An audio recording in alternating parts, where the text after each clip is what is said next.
Good day, viewers. My name is Promise. On today's episode, Daddy will be taking us on his journey on a rescue mission for the nation. Please listen carefully, subscribe, like, share, and comment. Thank you.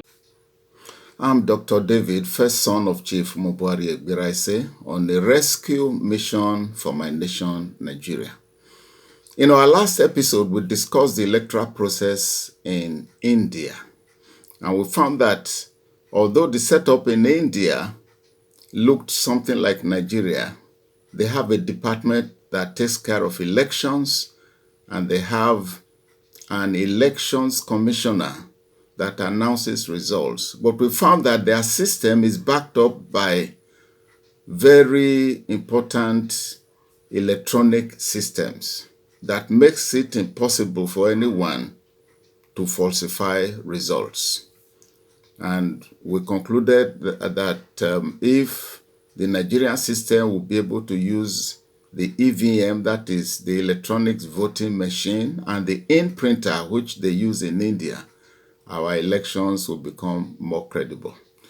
Today, episode 17, we want to look at the processes in Canada, United States of America, and Russia, their electoral systems. Now, in Canada, they have a parliamentary system, not presidential system like we have in Nigeria, but the process of their elections there is very credible. The political parties they present candidates, and elections are conducted for the different districts, about 10 of them in Canada, with a population of about 39 million, much smaller than we have in Nigeria. It is the political party that wins more majority parliamentarians that produces the prime minister. Actually, is the chairman of that winning political party that becomes the prime minister of Canada for the term he's going to serve. You know, what is interesting about elections in Canada is that results are published on an electronic system which everybody can see. And as results are released real time, citizens know the results. They know who is winning and who is not winning. So that is also very credible, which Nigeria can make use of. In the United States of America, they have two major political parties, the Republican Party and the Democratic Party. These two parties field candidates. That is why you always hear of two candidates in America. They have, independent candidacy in America.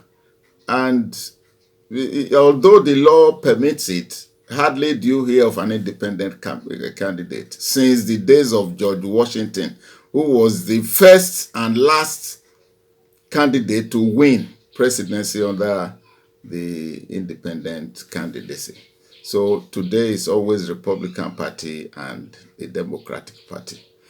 And the political parties present their candidates, they campaign throughout the country, and they face what we call the popular election and the electoral college election.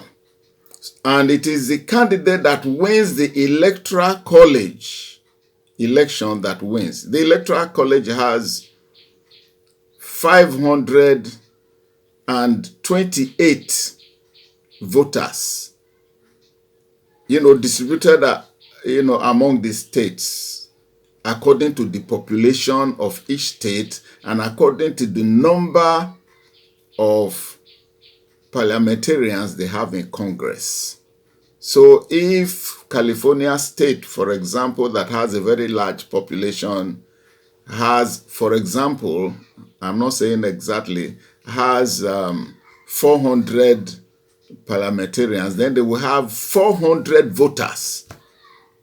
Whereas the capital city has only 3 voters, and the New York state has a fewer number of voters because their population is not as high as California.